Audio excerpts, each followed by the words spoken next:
What's going on here? We've got a bit of a coolant leak. It's just the beginning on this 2006 430,000 kilometer Prado. It's got a 1KZ diesel engine in it, so something for the 1KZ owners, but it's still a 120 Prado, so it's still the same. Everything else is the same as all the other 120s, and the 150s aren't much different. So let's go through this one and see what we've found and what you can expect to see once you get a vehicle that's probably, what is it, 18 years old and over 400,000 Ks. So the radiator on the 1KZ here, up near the hose end at the top, we'll show you when we lower the vehicle, it seems to have a crack in it. Either way, it's 18 years old. It's time for a fresh radiator because it's due for a BFE job. So BFE job and a radiator at 18 years, okay. Tyres are getting a bit old, a bit worn as well, but they're not too bad. Suspension doesn't look too bad. Now let's have a look at these drive shafts. For 430,000 Ks, that looks original to me. You get that grease starting to ooze out on the inner, but there's no play in the joints or any abnormal play or noises on any of these. And you can see same both sides, just a bit pushed where we grabbed it and had a bit of a check for play, that sort of thing. Wheel bearings have recently been replaced, so that's good. I just put a little bit of grease on there because he's complaining about the knocking it full lock. So there you go. So that's the bump stop when you go to full lock, same on both sides obviously. Just put a little dab of grease there if that bothers you, but I recommend you go full lock and then just bring it back a little bit. Don't keep pressure on your power steering. A little bit knocked around on the bash plate, it's not too bad. They'll do the job, or you can upgrade. You know, we're not going to go on about k1.com.au too much. What else we got? So a little bit of play in this inner rack end. The usual sweat you're going to see, don't worry about the rack, just the rack end. Maybe rack ends and rack boots, something like that. I wouldn't worry about tie rod ends, never seen a problem. Maybe if you do change them, they're cheap, carry a spare in case you bust one on a trip, hitting a rock in a riverbed or something. Upper control arms seem good. I don't know if they've been changed or what, but they seem too good for 430,000 Ks. Suspension looks all right. We know that's been changed because you can see there's an aftermarket bush in there, and this looks some sort of aftermarket quality to me because it's not leaking. It seems all right. So all the front end, see the link pins there, all original, genuine stuff. That's what you want, right? It just works. The upper control arms, you know, if they haven't been changed, they just work. The lower arms, I don't know if they've been changed. This looks really original to me. So if they've been changed a long time ago. I think they must have been looking at the split pin because the bushes are way too good. Let's have a look, you know, nothing to see here. I've already had a look and there's not much twist or anything. So the bush, so he's got good news there. He hasn't got lower or upper control arms to replace because they both look good. Drive shafts are fine even though they look like that. Just keep an eye on them, check for play, keep an ear on them, all that sort of thing. They can stay there for a long time. This is a Toyota Land Cruiser Prado LC120. It's had some engine mounts recently. Hasn't got those hydraulic ones like the 1KD. Remember, this is a 1KZ if I mucked up. Bit of oil down here. Often what happens is under the back of the valve cover, there's some half moons in the head, and that can, or a half moon, something like that anyway, and that can leak a bit. So really it probably needs a valve clearance check eventually. And while the valve cover's off, a new valve cover gasket. This is very minor, but that'll clean up. It's probably coming from somewhere above. I could be wrong. I'm just having a quick look underneath here to see where it might be coming from. Certainly nothing major, anything that's going to form a drip. Watch it with the oil filter changes on the 1KZ. In particular because it can leak on the starter motor and cause problems with the starter motor later. You see the turbo's bone dry, beautiful. Front brake pads have got plenty of meat on this one, so nothing to worry about there. What else can I say about this one? Yeah, ball joints look good because, yeah, those arms have been changed. They look too good. So definitely it's had arms in it at some stage. You can see someone's done a bit of wheel alignment work. That nut was missing, so check that one, everybody. Doesn't matter if it's a 1KZ or 1KD. Keep an eye on your nuts in case they come loose. You don't want to lose your nuts. That nut was missing, so we just replaced that. And the technician that did it reckons his work's guaranteed. How long is it guaranteed for? Lifetime guarantee, beautiful. New rear mount on the transmission as well. So a little bit of work's been done here and there. It could do with a good cleanup. It's got the 4-speed auto, so it's got the dipstick. That's what this is. It's got the drain plug, so easy to do an oil change on those. What else did we find back here? I don't think we found much. There's a bit of a stick sitting in there. Not too much play in anything, you know, abnormal down here in these drive shafts or anything.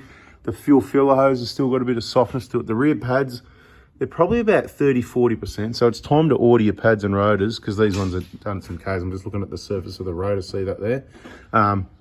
So I would order rear pads and rotors from lsoauto.com.au, get the discount code 4B4-2024. Tyres, I'll be looking at tyres soon, because these are just really unevenly worn, probably due to that inner rack end. See how it's worn on the inside? Because it's allowing the wheel to move in out uncontrollably. And if it's been rotated front rear, you probably see this one's a bit more even because it's the other side. There was a little bit of play in the passenger side. It was mainly the driver side. I'd just replace one because genuine, they're about $300 each. So I just changed the one. Changed the one that's the problem, really. Look, in my car, I changed both, but you know what? Somebody can have my spare one cheap, because I kept the old ones because one wasn't too bad, right? These upper trailing arm bushes, that's something else that keep an eye on them. Again, no point replacing them before they actually need to. A few cracks and some twisting here and there. It's not really an issue. The lower ones, we don't really see issues with those. I hear people replacing them, but I go, I just don't know why, because we never see any issues that they need replacing, you know, it's good rubber. Suspension looks all right. So yeah, rear pads and rotors, replace soon, keep an eye on that. Everything else, the car, the chassis, the fuel tank, everything you can see back here. So tyres as well, I'm just recapping tyres. Rear pads and rotors soon, tyres soon. They could be technically dangerous, unroadworthy. Right there, you can see that's right down to that wear indicator there, and they're just really worn off on that inside edge. So, you know, before winter, before the next rain maybe, freshen up the tyres. Nothing to see under here. This is, you know, 1KZ, doesn't matter, 1KZ, 1KD, 1GR, 1GD, whatever, it's a Prado, and underneath you're just going to find generally good news, particularly if you've got good suspension that doesn't bounce around too much, which is what wrecks these bushes, or if they're seized and people are doing a wheel alignment that wrecks them. So underneath here we didn't really find much. So like I said, radiator with the BFE job, that's something else we saw under here. It was the inner rack end over this side. Could probably do freshen up suspension sooner or later, but you know, it looks all right for now. It's not on the urgent list or anything like that. Let's have a quick look under the bonnet, see what was happening up there. All right, this is what a 1KZ diesel looks like. We're just going to recap a few things that need some attention under the bonnet. We'll start around this side. Obviously, the wiring could be a little bit more tidy. There's a bit going on with the wiring, but we won't focus on that too much. Brake fluid looks like some stale old cordial that's been in the fridge for about 20 years. But anyway, a brake fluid flush, meant to happen every 40,000 Ks. Air filter, obviously anybody can check that, it's pretty straightforward. The coolant actually doesn't look the greatest either. On the older cars, you know, like I said, when it's new, it can be 6 years, 7 years, 8 years, I don't really care. My car would be 5 years, but once, you never really get it all out. We recommend against flushing it, depending what sort of water you've got, and some of the water can stay in there, you never get it all out. So my system is a keep it clean system, drop it out, let it drain, no flushing needed, refill it with the genuine stuff. It's value for money, it lasts, we're all using the same stuff. We don't want coolant mixes. And then you do that every 2 years there onwards, right? So on all our cars, so once they pass 5, 6 years, then it's every couple of years, every 2 years. I'm looking for an excuse to drop the coolant out. There's something else to keep an eye on when people have worked on the vehicle. This, right, it can rub through the valve cover. It's really eating into it. It's because someone's worked on it before. They've relocated this wiring loom at a different position in the clamp, and it's pulling tight over there. So that can be repositioned. You can also get some heater hose if you want. Just put a length about this long and just sit it underneath there. That guarantees it's not going to touch. Let's say it's maybe a bit of a design fault. Maybe they should have put a clamp off here or something as well, just holding that up there as well, stopping people from, and that's what they do with the newer cars. They go, people have done this, people have done that, and they do things to stop people, you know, factory trained technicians from causing problems. Okay, so we don't know when the timing belt's been done. So timing belt, idle attention, BFE job, right? Long story, 1KZ, we've got the BFE kit as well. Different belts, different bearings, stuff like that. Same, different, same price. Delivered anywhere in Australia. Monday morning, 7:30 AM, shoot me a text for that. Different coolant in this one. I prefer to use the long life coolant, which was what originally for them. They'll say, oh, it supersedes it. I just prefer that. Okay, I've seen more leaks in radiators and water pumps on these once they get upgraded to the super long life for whatever reason. Could be coincidence, but that's the deal. You always got to keep an eye on your power steering on the 120s because you can't see the level, so you got to get that cap off every now and then because you're going to have that minor leak at either the pump or the rack, and a little bit's going to be leaking out there and you're not going to see it because it's leaking into that boot.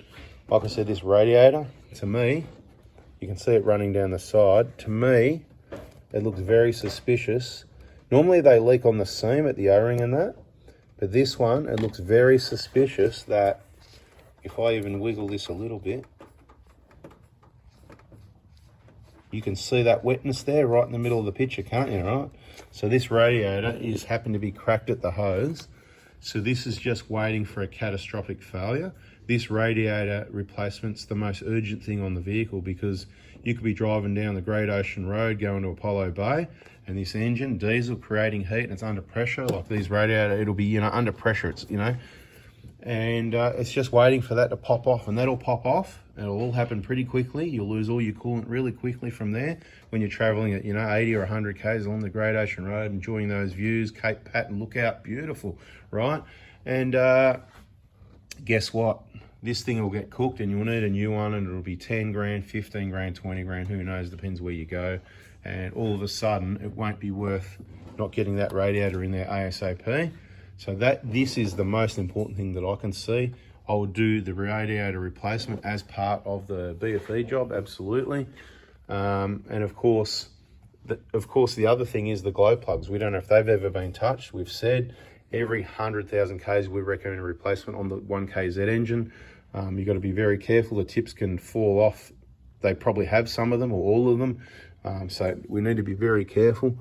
Just looking at that little bit, is that a bit of wetness there on that top of that injector? I'm just looking at that, yeah. Have a closer look at that after. But injectors, it's not like it's going to crack pistons, wrong combustion, whatever. It's just going to be using a bit of fuel, a bit smoky. It's a good idea to change injectors on these every couple of 100,000 Ks. Like I've said, diesel specialists will say every 100,000, but I'll say every 200,000 on these if you're using new genuine. So what you going to spend extra on buying new genuine injectors from me for this one, you're going to save because you're doing them every 200,000, but you're doing them properly. So, you know, you're going to spend more, but you're going to do it properly instead of, you know, the rebuilt ones where you're just hoping someone can do the job right. They might be 80% or something, you know. It's, you know, they've got some new parts, they're sort of right, but they're not like new ones. That's why we just go, just new ones. We know these ones, you know, look how good, you know, if they're the originals, look how long they've been good for. They could have had work done. They could have been changed. We don't know. So coolant, BFE timing belt, battery sounded a little bit how you going, but you know, I think that says it all. But anyway, each to their own on battery brands and the age of the battery. And fuel filter is probably a good idea. Should be every 40,000 major service, fuel filter change, brake fluid change, and that pretty much covers it. But you know, when these glow plug tips break off, it has happened before. People have had engine replaced because of it, so it can end up riding off your engine. So it's something you don't want to neglect, and there's no point spending a lot of money on the vehicle if you're not going to do the things that are going to make sure you're not going to have a major failure. So if it was me, BFE job with radiator, but the first thing I'd be doing is getting the intercooler off, clean up the throttle body. It's going to get a new map filter. I'll be getting the glow plugs out, and once that happens successfully, let's get to that stage first. Because if it doesn't, then injectors have got to come out to blow tips and bits and pieces that fell off out of the engine. That means you'd be doing injectors then as well, and then you'd be doing radiator and BFE. You're going to spend a whole heap of money, but if you want a car that you picked up for hopefully, you know, 10, 15, 20 grand, whatever, more or less, it's a lot of Ks. I would hope that this was a pretty cheap car with that amount of Ks on it, closer to the 10,000 mark. You've got to be able to be prepared to spend some major repairs on it that nobody's done, like the radiator, the BFE, the injectors and all that. But then guess what? You're good for hundreds of thousands of kilometers again. So it's a big chunk. You'd probably, I'll estimate here, you could easily spend, if it was the whole lot, I'm not going to say 5 grand, but probably under 5 grand. Let's go. You could probably spend 5 grand if you did your rack end, if you did your rear pads and rotors, your BFE, your radiator. I'm not adding up very well here. Your injectors, your glow plugs and all that. Yeah, it could easily be 5 grand. Could even be over. But then everything's up to date. And then you can just hit the road, go fishing, camping, and full driving. Thanks for watching. Hopefully that helps. Catch you in the next video. See ya.